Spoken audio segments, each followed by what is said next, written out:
happy 5th of November, Guy Fawkes evening, and all of that. So that's those of you in the UK. Those of you in the States, that may confuse you, but we'll fill you in, and I'm sure you put in pictures of fireworks in the UK, you will get a lot. So that's why we're a little bit late, just to give you a chance in the UK to go out and enjoy some of those fireworks. And it is wonderful to have back with us once again Caroline Farrow. Caroline, thank you for coming on. My pleasure. Good evening, everyone. Hello. I hope we won't get you arrested this time, because that's what happened last time. But we'll get into that.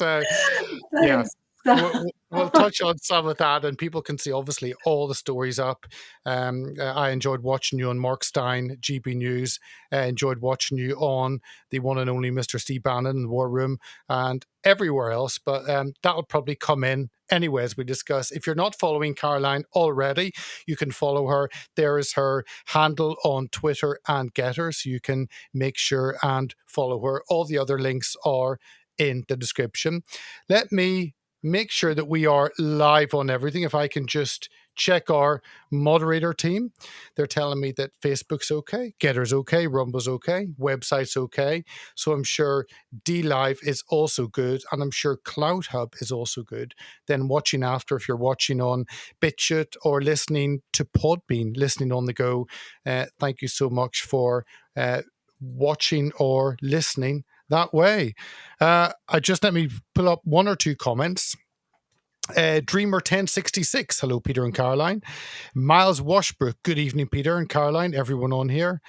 Linda with an AY, good evening Peter and Caroline from Canada. The People's Communist Republic of China or whatever, or of Canada. Canada. Same difference. Sheila 24, hello. Great to see you all. Drop your comments in on the side, and we will try and pull some of those in.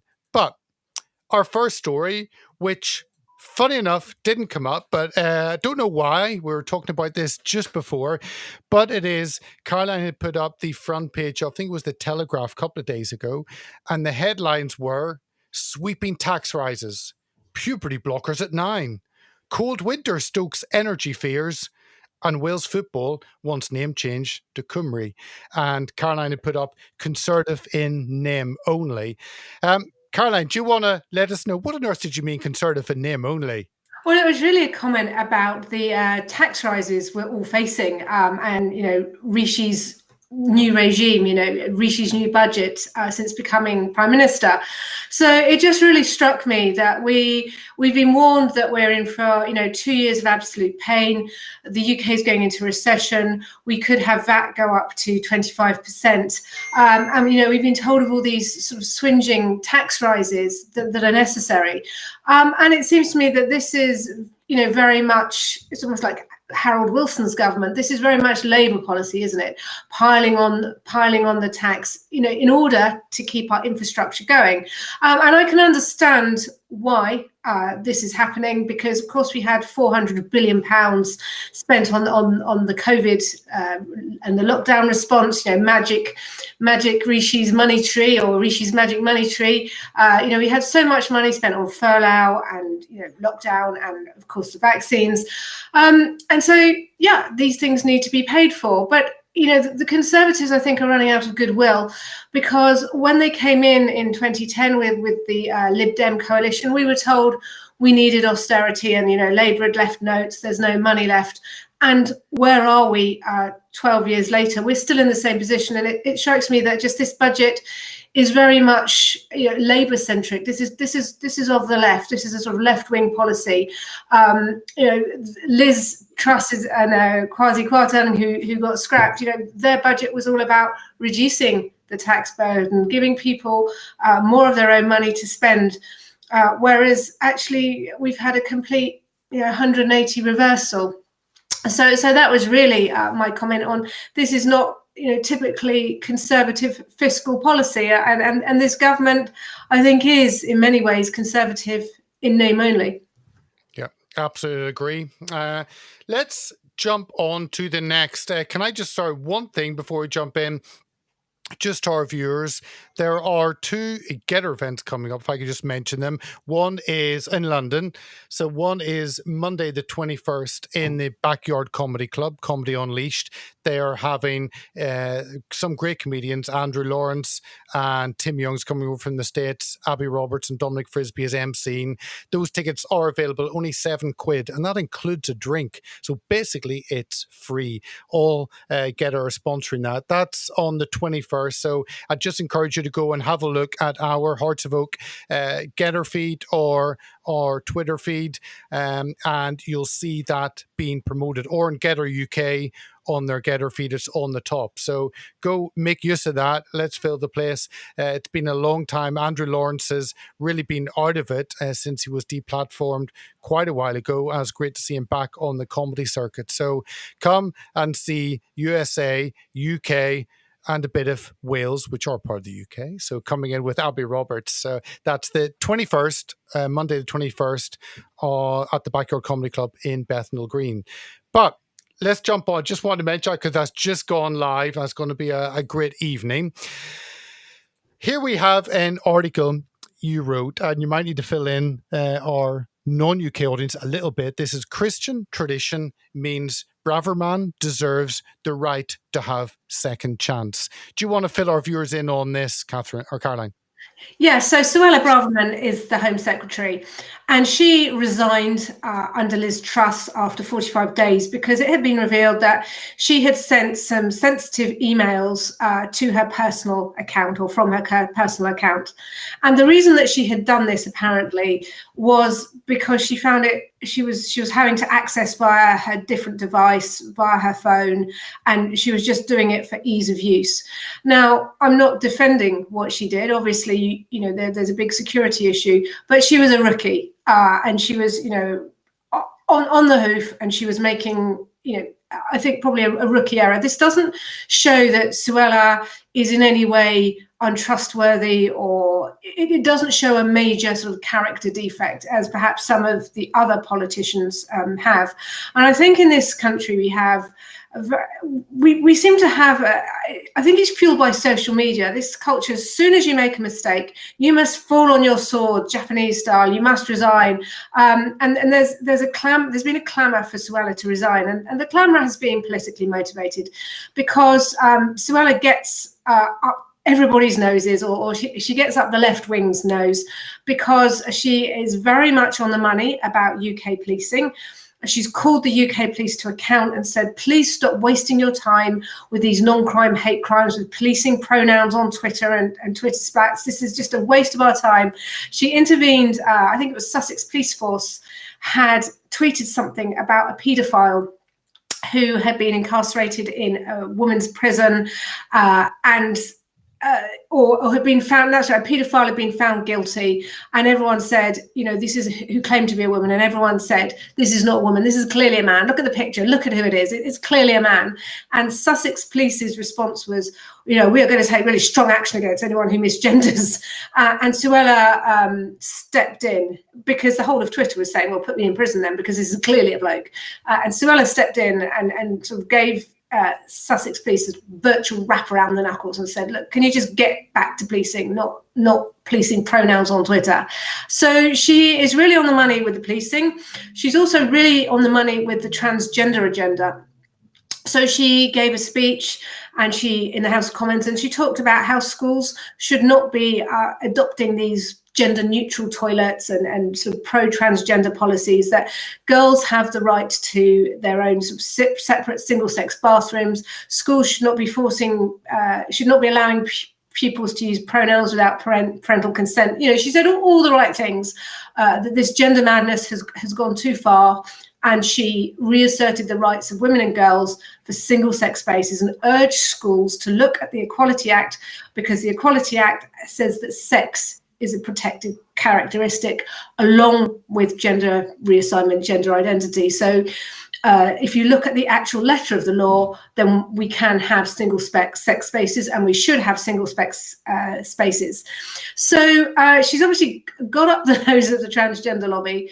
She's got up the nose, generally of the transgender lobby over the policing and calling the police to account. And of course, she's saying things that are upsetting people about the UK immigration problem, in that we have hundreds and hundreds of migrants coming in every day, every week, that we simply cannot manage to house and look after, because obviously once you accept migrants into the country, then you've got a duty to look after them, and the country is clearly struggling to accommodate all these people. So she's the first Home Secretary to really want to take a sort of strong action on this. So she's absolutely hated. So people are picking up on this mistake that she made, that made her resign, to say, well, she shouldn't stay, she shouldn't be in office. But actually, as soon as Suella made her mistake, she knew immediately, and she self-reported. She reported to everybody, and she immediately resigned. And when Rishi Sunak got voted in as Prime Minister, or got appointed as Prime Minister, he reappointed Suella Braverman, and I think it was sort of a concession, realizing that she was quite popular, she was popularist, and everyone has just gone absolutely mad. And I've said that actually the mistake she made, if you were in an office, this would not be kind of an escorted out of the building office, clear your decks, leave the building with a cardboard box. Yes, she might get a written warning, she might even get a final written warning, but there's nothing about that mistake that shows that she's dishonest or not trustworthy. And in fact, a very Christian tradition is that we do allow people to sort of make a mistake, own it, and learn from it. Of course, in some instances where mistakes are very grievous, or somebody keeps repeating an egregious pattern of behavior and showing that they haven't reformed in any way, shape, or form, that's a different matter. But I think in this case, Suella has put her hands up. She self-reported, and one of the things that did make me, I think, raise a right eyebrow over this was Chris Bryan, who's the Labour MP, who is the chair of the Common Standards Committee. So at the same time as this was going on, Chris had to apologise to the House of Commons because he took a photograph in the chamber, which is just not allowed. It is verboten, and MPs know this. You don't take photographs of each other in the chamber. It's a real breach of privacy and protocol. And he had to apologise, and as leader of the Standards Committee, he would have known that full well. So here is a man sort of happy to lead witch hunts against other people, and it's mainly Conservative MPs, and he was calling out Suella Braverman, and it was like, hang on, this is real deflection from your own behaviour, and there is question marks over whether or not you should really be leading the Common Standards Committee when you've blatantly broken the rules yourself. Pleading ignorance is, well, I'm not sure if he did plead ignorance or whether or not he just thought that it was justified in the heat of the moment. And I think Chris Bryan generally is somebody who does have an issue with self-control, because when he was a Church of England vicar, I think he got pictured in his saggy grey underpants on some gay dating sites. And obviously we don't hold things against people forever, but that to me shows that he does actually have potentially a self-control issue. So it really was the pot calling the kettle black. And I'm actually glad, I think a lot of people are glad that Suella is still Home Secretary, and hopefully she won't repeat that mistake again. And I really don't think she will. Yeah, well, I'm quite excited about what Suella said, and I think the less about Chris Brandt, the better, because I could join you with a long list of issues I have, but we'll not even go there because that's a whole program in itself. This is what happens whenever you let things run wild, and you let, I was going to say, can you say the crazy people? When you let people begin to make policy that is just outside the remits of normality. Transgender paedophile who was born a man but identifies as female is caught duping staff for 71-day stay at domestic violence refuge centre for vulnerable women. I mean, there are a whole lot, but this is where we've got to in society, where you see these headlines, and it is not just headlines in the Daily Mail that some may say, oh, it's just actually you see it time and time again everywhere. And this shows a pattern of, I guess, the how degenerate society have become. Yeah, and it's what you hear about these cases. So a few years ago, when this all really began to come to the fore, excuse me, I've got fireworks popping up. When this all began to come to the fore, people said, women raised awareness and women raised red flags saying, if you bring in self-identification laws, this is exactly what's going to happen. You're going to get men identifying as women precisely to get access to women's spaces. And everyone said, oh, this is so rare, it never happens. And we see this time and time again, case after case after case. And in this instance, this person is a paedophile. They assaulted a 10-year-old girl in Morrison's toilet, and they also assaulted another 11-year-old. And they have identified as a woman in order to get into a women's refuge, and they clearly don't need to be in a women's refuge at all. They, as far as I'm aware, they're not suffering from domestic violence. And I also tweeted a thread earlier this week from a psychologist who works with paedophiles.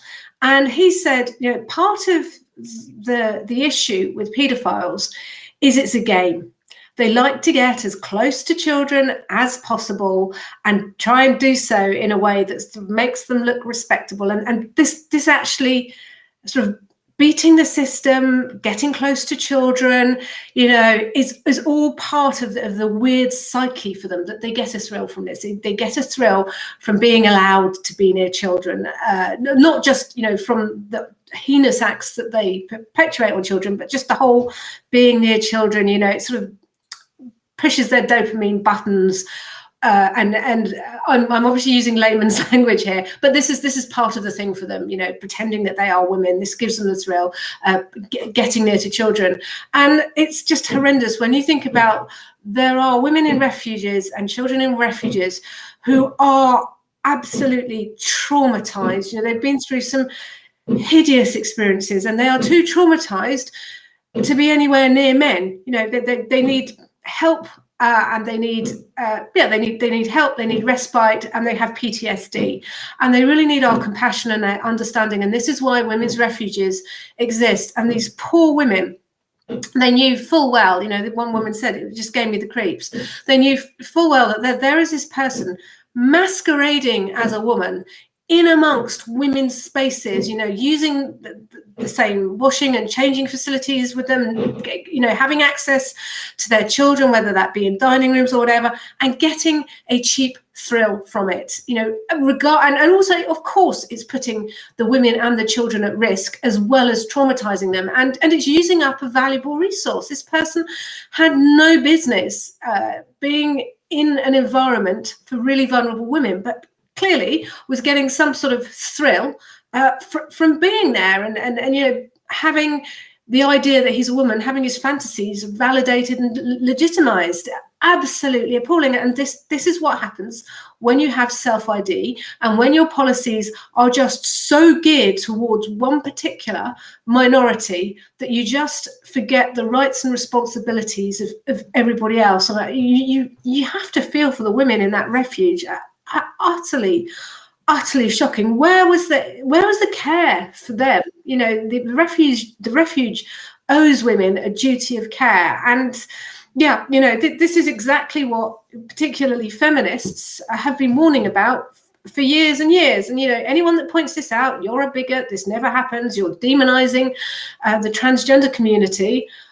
But time and time again we see this happening. And actually people like this are, I don't like to use the word queering the pitch because that's obviously a pun, but people like this are making it very difficult for, there is, a very small minority of people who genuinely do have gender dysphoria, and they are absolutely making life so hard for people who do have gender dysphoria and they just want to get on and live their lives. But we now just have this huge army of activists who just think it's their right to completely invade women's spaces. And of course, here's a story from Greece, and this shows the, restriction on speech, policing of speech, criminalization of speech. Ex-soccer star convicted of transphobia over 2017 post. Projam, if you can just scroll that down, and I can see a little bit of what. Yep. So here we have a retired star of Greek soccer has been convicted to a commuted sentence of 10 months in prison. I've now got fireworks, and fined €5,000 over a transphobic social media post in which he referred to gender reassignment as an abomination. Yeah, just like Jordan Peterson would say in his great article in the Telegraph a few months ago, and likened trans people to pedophiles. So again, Caroline, this is where people have a view, and previously we've kind of agreed to disagree. Now that's not the case. If you don't agree, then we're going to lock you away. Oh, and it's quite surprising as well. I mean, I know that Greece is quite left-wing, but it also has a very strong Christian tradition, the Greek Orthodox Church. And what I think has happened in Greece is they have, like so many countries, they've signed up to various EU directives. A lot of this has been pushed by the UN as well. We see this in Africa. We see African countries being forced to accept policies to do with gender ideology, pushing, gender ideology, gender neutral language. And, when you talk to women on the ground in Africa, I've got a colleague that does some amazing campaigning work out there.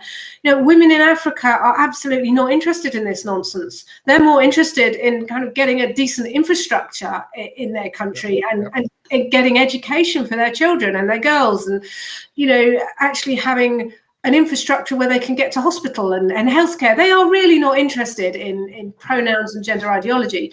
But you've got the EU and you've got the UN just pushing it into these countries. And what struck me about this particular case is that because it was 2017, so 5 years ago, the sentence has been commuted. So the chap's not in prison for 10 months yet, but you've got the trans lobby group pushing to make sure that he does go to prison for something that he said 5 years ago, which actually is not all that bad, really. I mean, it is. I think, if we're all going to go to prison for what we say, I think gender reassignment surgery is an abomination. I think for some people, so particularly, I mean, when it's carried out on children particularly, and I think that's the context that he was talking about. I mean, what consenting adults choose to do to their bodies, if you're a consenting adult, then, and that's what you want to do, then on your head be it, really.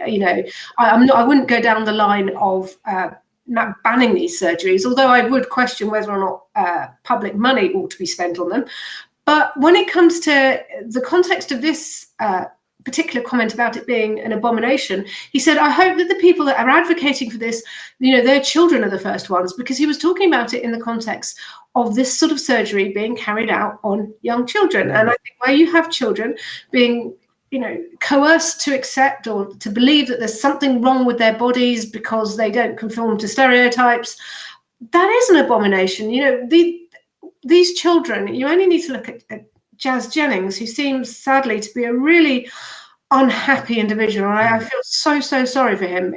He's ballooned in weight, and from the age of 4, he's been pushed into the public eye by his mother and forced to believe that, or encouraged to believe that there's something wrong with his body. And when you've got children being given hormones, being given surgery, and the effect this has on them, it takes away their fertility, it takes away their ability to function healthily sexually. You can't actually properly orgasm when you've had your genitalia messed around with like that.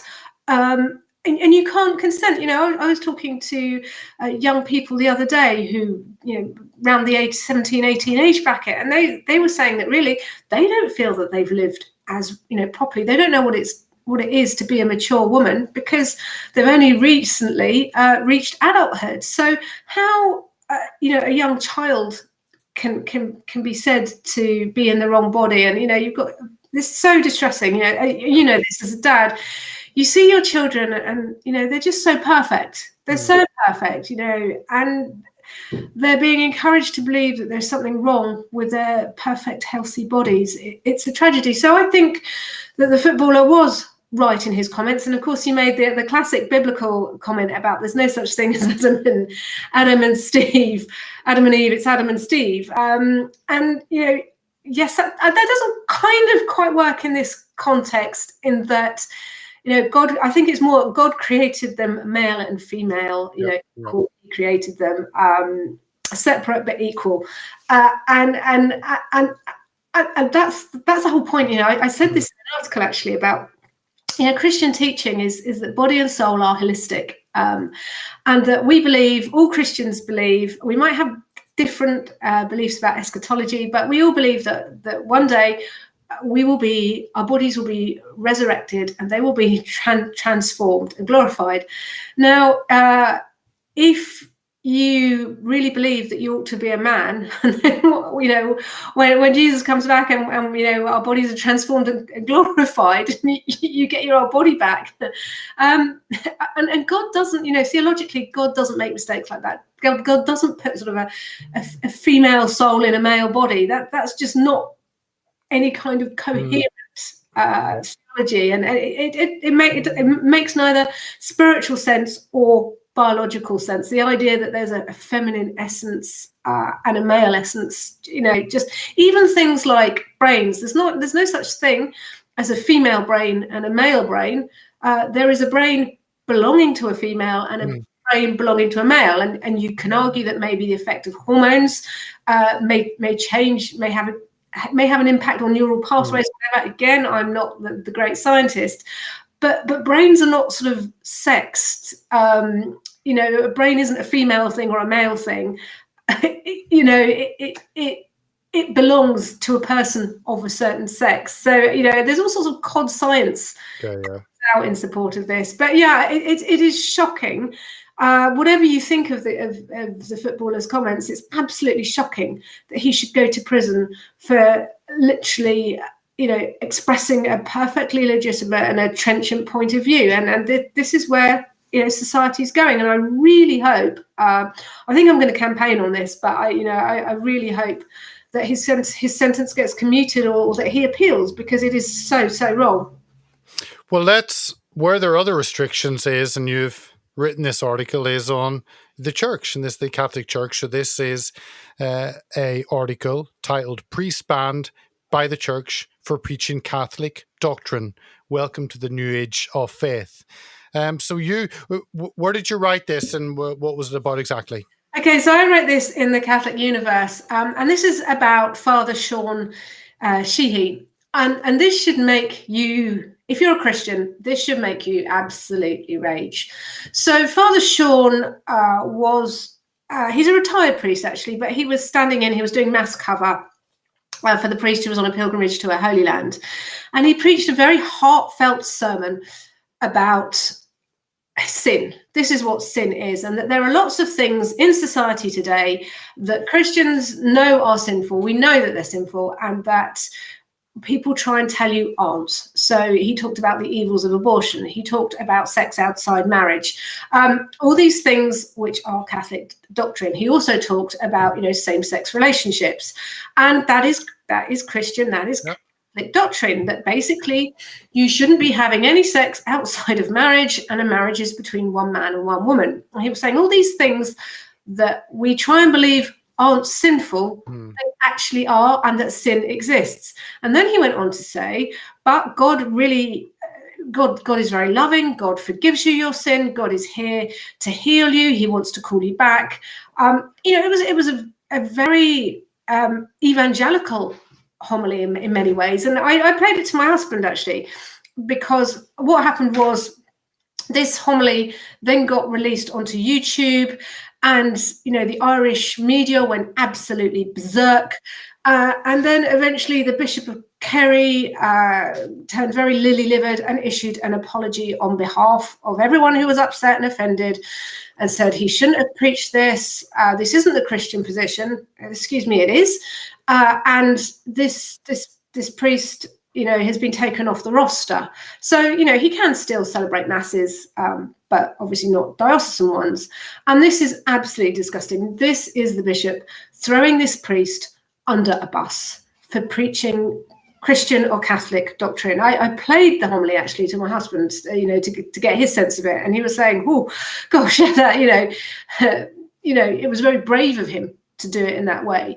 But he was not wrong. He did not preach anything that goes against Christian doctrine. So actually, the bishop is throwing the priest under the bus, and he is misleading Catholics and Christians in his diocese by saying this is not a Christian position. Now, we can all argue over whether or not prudentially it was a good idea to preach that sermon, because personally, my perspective is I will always defend Christian and Catholic doctrine, always. It's my belief, and I'm very happy to explain what I believe and why. But I don't think that you bring people to a love of God, a love of Jesus, by saying thou shalt not. Because if you don't believe in God, if you don't believe in Jesus, you're not going to care. What does it matter to you? So me saying you shouldn't do this because it's against my belief, just, who cares? Yeah. So actually, if you want to bring somebody into a relationship with God, if you want them to believe in Jesus, then you have to start from a completely different perspective. And I think if you then are working towards that close relationship with God, that close relationship with Christ, you will want to avoid sin. And it's really important that you understand what sin is and how to avoid it. But at the same time, the people in that the people who were listening to that, they were Catholics, so they should understand. And actually, if you are Christian and you see your Christian friend doing something that you believe is wrong, you're not just going to smile and laugh as they kind of trip off happily down the path to perdition. So yeah, it was really, really disappointing to see the Bishop of Kerry do that, just throwing the piece. And as I said, has Catholic doctrine changed? If so, I didn't get the memo, because it was him saying this is not the Christian position. It is. It absolutely is. And there is a problem. There is a real problem. I think even amongst catechized Catholics and other Christians, we all want to be nice. We all want to be caring. And so we don't want to upset or offend anybody. So we try and pretend that it's okay, God won't mind. God won't mind if you do this. Now, when it comes to my friends who aren't Christian, I'm not going to sit there and proselytize at them because they're not interested, and neither am I going to sit in judgment over their choices. And I do also believe that at the end of the day, gosh, it's turning a bit religious. I do believe that at the end of the day, God is merciful and God will judge you on everything. And, as a Christian, we are told that we cannot judge other people's souls. We cannot judge their eternal destination. So, for me, I don't think that's the way I would necessarily approach a homily. That's my only criticism. But I'm not a priest. I'm not charged with the care of souls. And, actually, there was nothing wrong. And sometimes you need to be challenged with hard truths. And the other thing that really got me a bit about this, people were saying, oh, Ireland has rejected this clericalism. But the thing is, this was a priest in church. The Irish media have got no right to tell a priest what he should or shouldn't be saying in church. Church and state are separate. A priest can, and this was a religious freedom issue. And so that's what was so horrible, actually, to see the Catholic Church capitulate to the media because the media threw their hands up in horror. Oh my goodness, how dare Catholics believe, Catholic teaching? Then the Bishop of Kerry capitulated, and I think an apology is really due. But also, it's quite interesting in that it's made a lot of Catholics really, oxygen of publicity is a good thing. His big knee-jerk reaction has been counterproductive, and it's actually got people saying, but what does it mean for other priests in that diocese if they start preaching Catholic truth? Are they going to be sanctioned? It's a really, really wrong do, and I hope that the priest gets apologized to and reinstated. Let's go there. We've now 5 or 6, so let's fly through them and let's do. This is the next one. Transgender criminal makes history by appearing in court as both a man and a woman. Here is the individual. Offences committed by Alan and Alana Morgan the same person heard at Dundee Court. This is not a spoof. This is not Babylon B. This is 4 cases in one death, I think. 2 cases, it was, yes, I'm Alan. And in 2, it was, I'm Alana, that was supposedly female. You begin to worry for these people. Obviously, if this individual keeps committing crimes, something has gone wrong on that side. And then they're actually sitting in the same chair, and for 20 minutes, they're a female, and for 20 minutes, they're a male. Yeah. I can't even, Peter. I can't even. It's just absolutely insane, isn't it? It just makes a mockery of justice, and this is why it's stuff like this that you just think law and order's breaking down. I mean, I don't really know what to say about it other than to say that it just demonstrates the total insanity. I mean, yeah. 1 minute he's Alan, the next minute he's Alana, and he's quite clearly cuckoo. Yeah. And we are paying lip service to this because we have to. And it shows, I think, as well, that the bench guidelines, the court and legal guidelines really need changing, because they've been rewritten to pander to this sort of madness and insanity. And a friend of mine, Maria McLachlan, very left-wing feminist, she got assaulted at Hyde Park Corner at a feminist demonstration by a transgender guy. And is like a granny in her 60s, and it was this young teenager who got into a physical altercation. And when it went to court and he got found guilty and fined, she was told, this was a couple of years ago, that she would be in contempt of court if she used the wrong pronouns towards this guy who had assaulted her. And at that point, she, capitulated, and she says that's a source of really great regret for her. She, she had her time again, and she'd go to prison and be banged up for it. But this is where we are. We have, legally, we're supposed to adhere to this madness. And I think in court you are bound to tell the truth, the whole truth, and nothing but the truth. You are, you swear by an oath that of truthfulness, and yet you're being forced and coerced to lie. So how can you? Can I just ask, what do you think actually decide on that? People do swear, I'll tell the truth, whole truth, nothing but the truth. But if there's no such thing as truth, what does that then mean? Yeah, no, that's so true. If I'm going to tell my truth. Yeah. Yeah, it highlights, it's this whole kind of post-structuralism, isn't it? This postmodernism. It's nonsense. You can't tell your truth. We saw what happened with Meghan Markle. Yeah. I'm going to tell my truth. We were secretly married 2 days before we were actually married, and then the Archbishop of Canterbury had to step in and say, no, love. No. But this is my truth.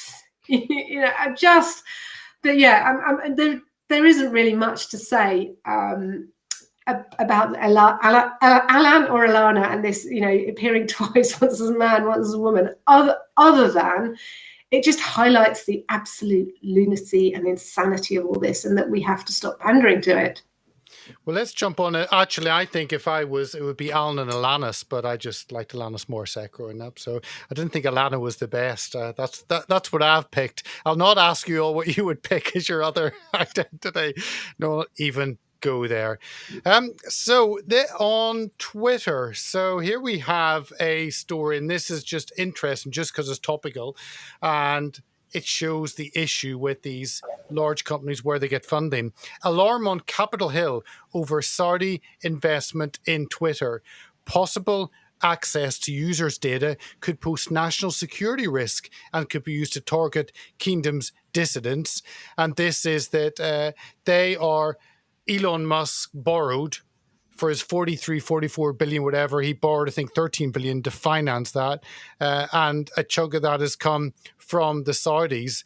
I wonder what could go wrong with actually free speech and the Saudis, but we'll see how it works for Elon. Yeah, it's interesting because Although it's great in some ways, now on Twitter you can say that a woman doesn't have a penis and not be suspended or banned. You know, Elon's only got Twitter for himself. Yep. And to make money out of it and to make a brand out of it. And there is a real issue going on at the moment in terms of who controls the internet, because we seem to have, you know, you say that the government shouldn't control speech, which clearly it shouldn't. But instead, we've got a handful of small corporations and companies controlling the internet, controlling the social media platforms. I know we haven't scheduled to talk about it, but there's an interesting issue with one of my favorite sites, well, it's not really my favorite site, but a site called, well, I don't know, it's very topical for me, Kiwi Farms, which is a site I was arrested over. And Kiwi Farms keeps being taken down by Cloudflare, by other small ISPs who seem to, if my understanding is correct, seem to be doing something really naughty, in that they are accepting the traffic to Kiwi Farms and then they are dropping it. And Kiwi Farms is a completely legal site. It's a site that many people don't like. It's, you know, it's very rough and ready, I think is the word. It uses, I see threads on there and I vehemently disagree with them, and I think that's not right. I don't think, you know, I think you've got this whole situation wrong. I don't think you should be hating on this person in this way. But at the end of the day, Kiwi Farms is a site that exists to laugh at eccentric internet personalities. And I know when I've been featured on there and when horrible people say stuff about me online, actually for my own mental health, I really have to try not to look at it, because it's like drinking poison, dwell on it. And so people have, because they dislike Kiwi Farms, but Kiwi Farms is also a very useful site in that it documents people's misdeeds and bad things.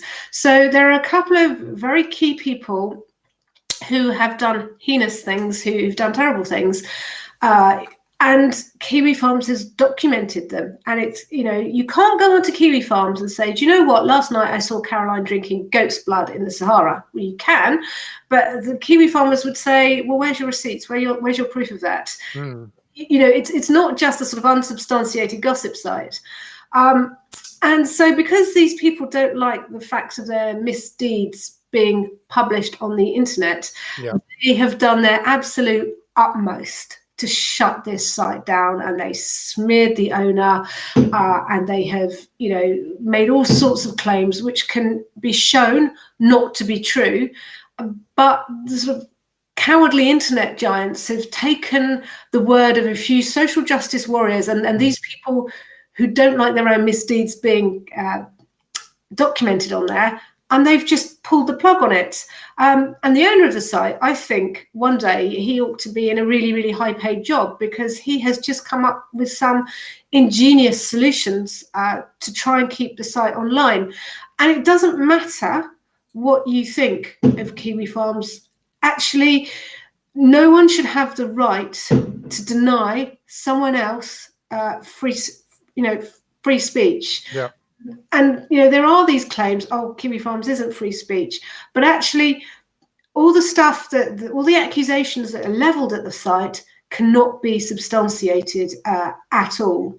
So, yeah, I think that has really highlighted that there is a real problem in terms of who controls what we see and what we have access to. And me, I'm quite stubborn. And if someone says to me, you shouldn't be looking at this site, you shouldn't be commenting on this site, I actually think, I'm not going to be told what to do, particularly when it's with people with quite dodgy moral records themselves. So yeah, I think we are coming to a point where we all need to start asking questions and actually being a bit more creative ourselves, and not just being so beholden to these big platforms. You know, sort of Elon wants us to give £8 or something, doesn't he? $8. Yeah. You know, and he just wants to basically control everybody's data and build this big commercial platform and, you know, use it for his own gains. So, yeah, caveat emptor, really. But yeah, I think we have to start asking questions about big tech and who controls the internet? Who's given these people amount of power over us? And in a digital age where knowledge is power, information is power, you cripple somebody by stopping them having a site on the internet, and you stop them from being able to do financial transactions. You're actually stopping somebody from being able to participate in society, and that's quite scary. Absolutely. Right, 4 stories, 2 minutes ago.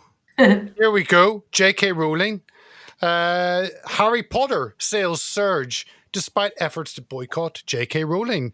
Bloomsbury reports more readers than ever as sales jump 35%. It's good to see common sense being rewarded, isn't it? Yeah, I mean, it's just so funny, isn't it? You can't cancel J.K. Rowling. You can't cancel Harry Potter. I really laughed the other day because I noticed there was some blue tick transgender activists telling lies about me on Twitter, saying, oh yeah, Caroline Farrow was arrested for making threats on the internet. And I wasn't at all. That was not why I was arrested. And I thought, who is this person with a blue tick? I've never heard of them. So I just put their name into Google and their website came up. And they had cats named after Harry Potter characters, and it was, a transgender activist. And I thought, oh, that's going to sting, isn't it? Having to, and all these people who were formerly big, Harry Potter fans, can't, but it just shows, talent will out, and you can't cancel good writing.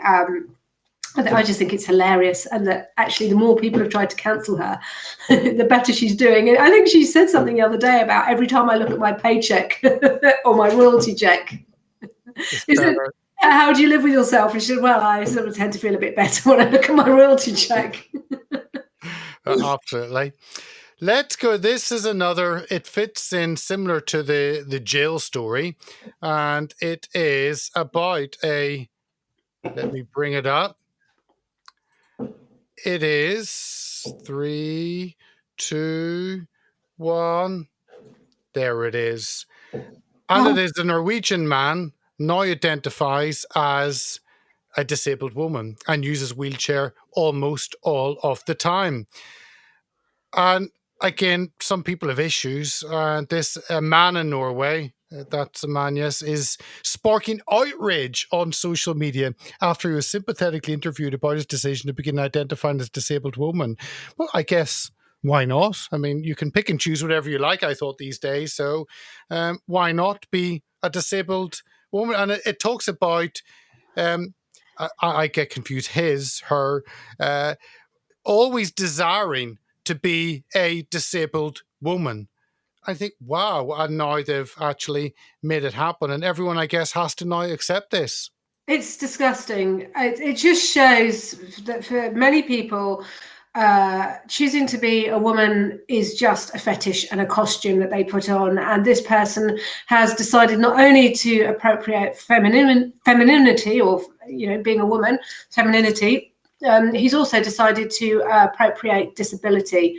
It's easy to laugh, but actually his wheelchair should be taken away and he should be forced to walk. I feel quite strongly about this because probably like a lot of people, I know I have disabled friends. The other day I was at an event in London and I met a friend of mine who is Christian Hacking. He had a climbing accident and he's permanently in a wheelchair. And I accidentally, I didn't mean to actually, but I met him at Waterloo and I was like, hi, Christian. And he was like, Caroline, can you walk with me till we were going to Parliament Square? And I walked with him across Waterloo Bridge, and we had a really nice time. We walked there and we walked back. Christian is a very young, fit man, but you could just see in terms of, he didn't, he only needed help on a couple of instances. He's very fit, he's very strong, he's very self-reliant. He's got one of these sporty wheelchairs, and he absolutely does not want any kind of a pity party. But you could also see that, just how different life is for people who are in a wheelchair. And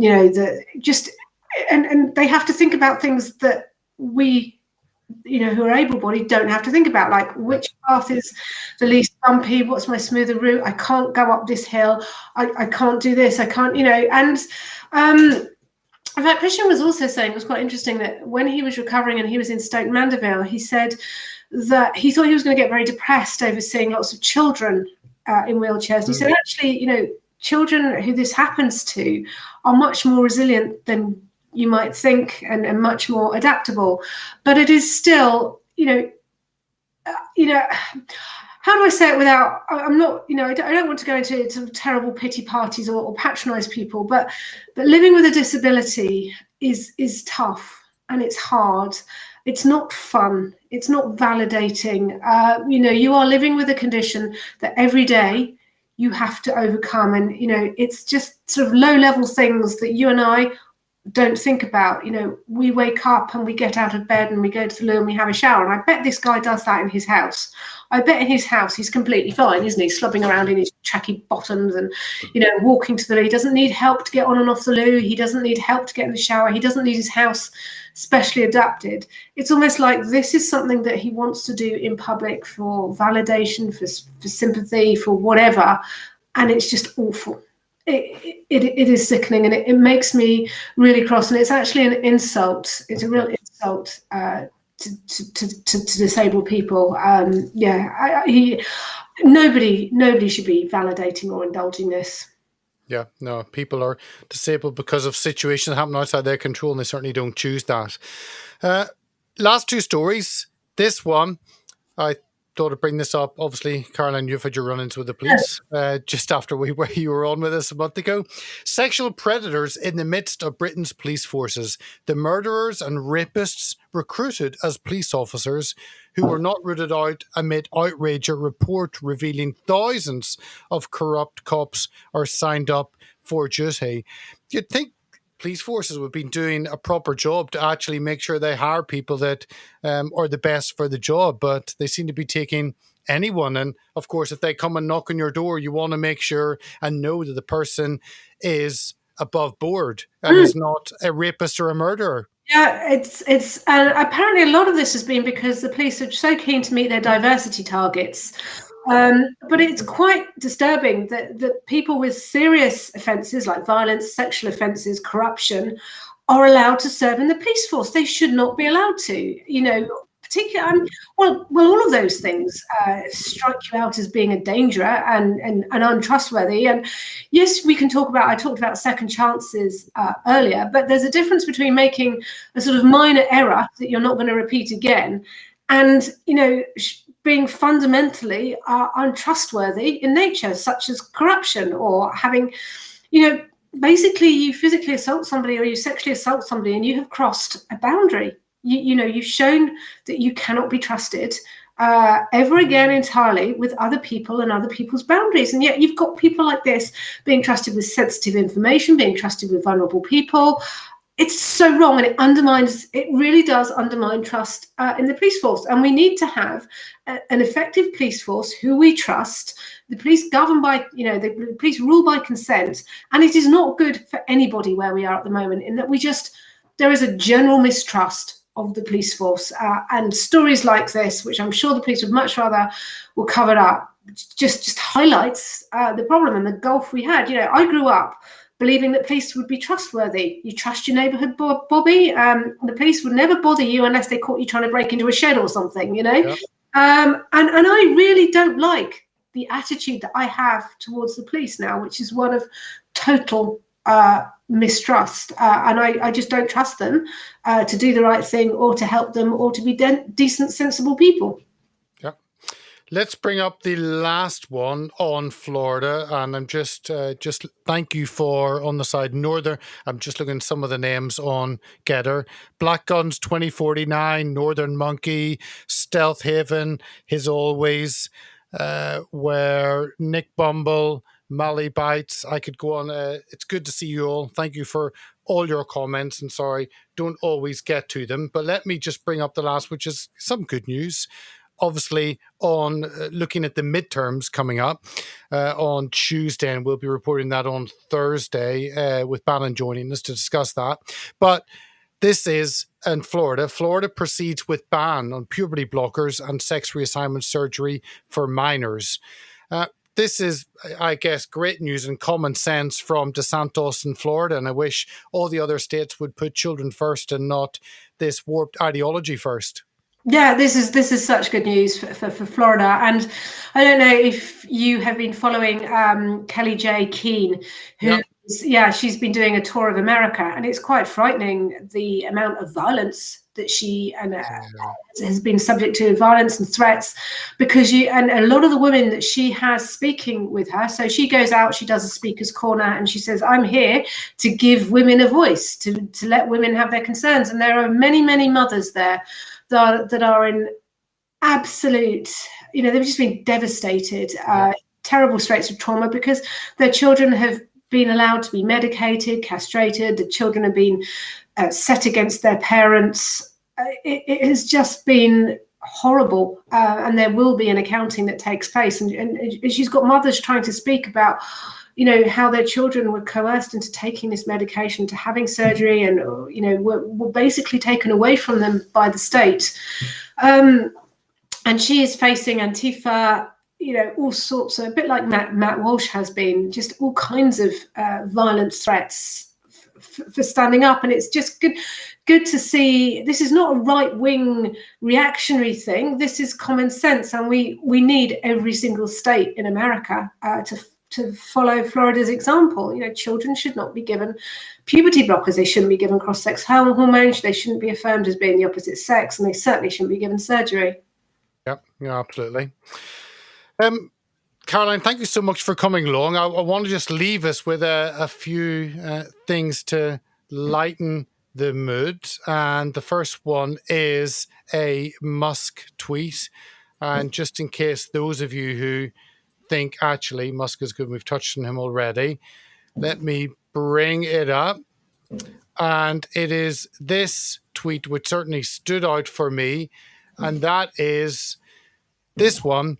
Twitter has had a massive drop in revenue due to activist groups pressurizing advertisers, even though nothing has changed with content moderation, and we did everything we could to appease the activists. Extremely messed up free speech, trying to destroy free speech. If you appease those who are of that persuasion, these activists, then actually you'll not get anywhere. It's not about appeasing them, it's about correcting them. So that really stood out for me as a worry, that actually maybe poor Elon isn't getting it if he thinks he can just appease these people. Let me just run through. This was a great post from actually let me Pro Jam. I'm just going to show this one first, and then I'll jump back and play that video. And it is this Bob Moran, absolutely fantastic. This is one of his recent posts. Oops, turns out they weren't witches after all. Mistakes were made on both sides. Yeah, I mean, this is exactly it. This is exactly it. Mistakes were made on both sides. And, people say, oh, you shouldn't. It's like blaming the woman who's raped for being raped. Or mistakes made on both sides. No, you are absolutely persecuting women and hurting women because you cannot bear what they have to say. Yep. Exactly. Burn the bitch, or mistakes were made on both sides. Oh, she shouldn't have been wearing a pointy hat. I know. Well, let's. Here was a clip, and Projan, if you can, want to bring it up, enlarge it, and then let me just play for. Probably just do a minute because I think it lasts 2 minutes. But this is how fragile our, I guess, a new generation is. So if you can just play that. I know. People wonder why we need a union at Starbucks, and I am literally about to quit. Like, I don't know if I'm going to do it, but, like, I really want to. I almost walked out today, and I'm crying in the back room right now, and I almost cried on the floor. It's just, I'm like a full-time student. I get scheduled for 25 hours a week, and then on weekends they schedule me the entire day, open to close. I'm on the schedule for 8.5 hours, both Saturday and Sunday. I'm like, 3.5 hours into my shift. There's so many customers, and we have 4 people on the floor all day. Only 5 people were put on the schedule, and somebody had to call out. And there are 4 people running the whole store, and there's so many customers, and there's possibly scheduled 5 people.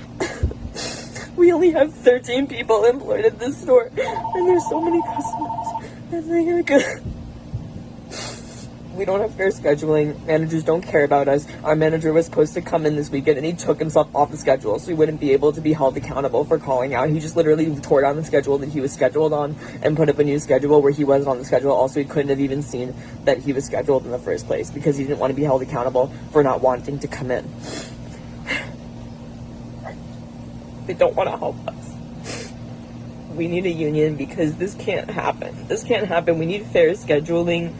We need managers to hold themselves accountable for helping their workers. They refuse to turn mobile orders off. We need the liberty to be able to do that because there's so many mobile orders and I need to get through all of them. And then people are yelling at me because I don't have their orders ready. And they don't know what to do. And a customer was misgendering me today, like, really badly. I didn't have their order ready. And so they were just, like, talking to each other. And they're like, she's clearly incompetent. I have a full mustache and beard. What the fuck? I don't get accommodations for being neurodivergent. I don't... Like, I can't use... Like, people get mad at me for using my sick time. I don't even know what to do anymore. I'm, like, at my wit's end with this job. I really am.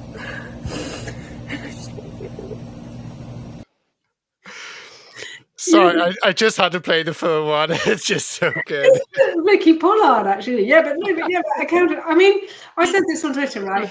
When I was 16, my dad got really ill and had cancer and was really, really stressed and had to, couldn't work and didn't get disability or whatever it was called then. And my parents were really stressed and I wanted to go out and have fun and buy things. So I got a job in Burger King. I worked on Whopper board and I did. I worked away. A speciality was good. But I used to do 8 hours or longer, sometimes 8 to 10 hours a day. I was on £2 an hour and they were real so-and-sos. So if you worked, you got a certain amount of meal allowance per hour you worked. And so they would give you a break after an hour and a half. So you couldn't really have anything to eat, maybe just a drink, because you got like 20, 30p per hour. So if you had a break after 5 hours, you might afford something. And it was really, really hard work. But I really learned the value of money. Yes, okay, I can understand that he or she's a bit stressed out from it's, retail is stressful. I get that, but come on, 8-hour days. It's not that hard.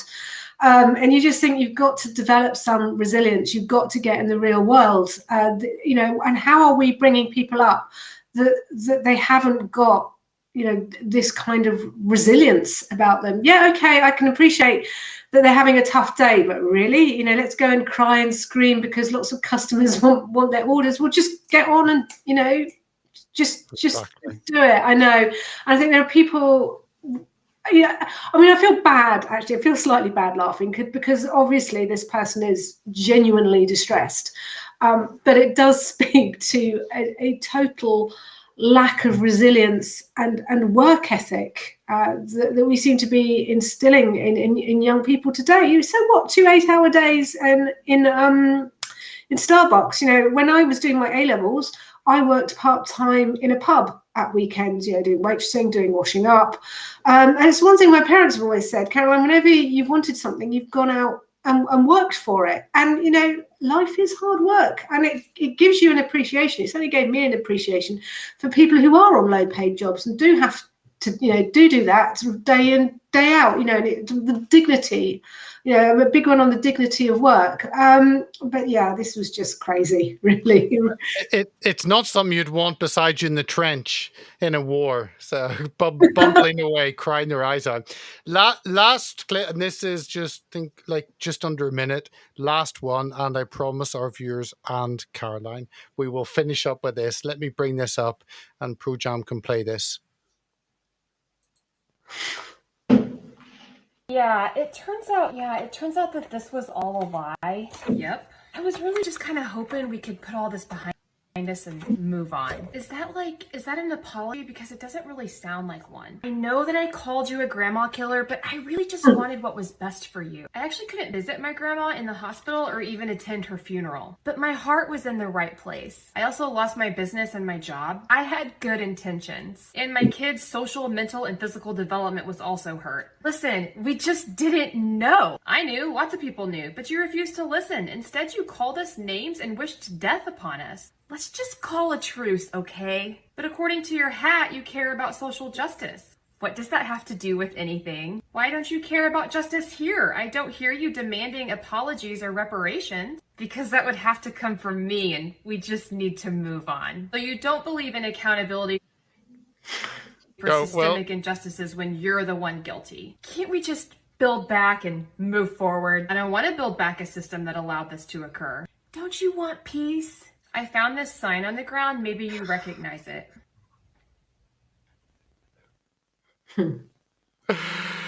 And on that, there are so many. That was courtesy of David Vance, and I know you're on his show recently, Caroline, but that's courtesy of David on his many memes and videos that he regularly puts up on his Getter account. So, Caroline, as always, thank you so much for joining us. And people can follow you, and you've had a Twitter boost, I know, from the police knocking at your door a month ago. I hope you being on here does not cause another Twitter boost in the same way. I hope not. But Karen, as always, thank you so much for coming along and sharing your thoughts on the stories of the week. Always a pleasure. Always a pleasure, Peter. Thank you. And to our viewers, I'll just leave our viewers with one question. And it is this one from the wonderful Right Said Fred actually had this up on their post. And it is this question. Deep question. It is the question: if we divide 123 genders by white supremacy, how much climate change do we have? I will let you ponder that, and maybe when we're with you, you can come back with the answer. But on that, have a wonderful rest of your day. Have a wonderful rest of your weekend, and look forward to seeing you on Monday. We'll be back with Garrett Ziegler. Marco Polo's organization have just published the Hunter Biden laptop report. That is the most comprehensive report, perfectly timed, actually, for the midterms and handing the Republicans to actually do justice with the Biden family. So tune in on Monday, and that's Garrett Ziegler, who we have had on before. I met in DC a couple of months ago, but we did a much longer one on this latest report. So on that, have a wonderful rest of your weekend, and we'll see you back on Monday.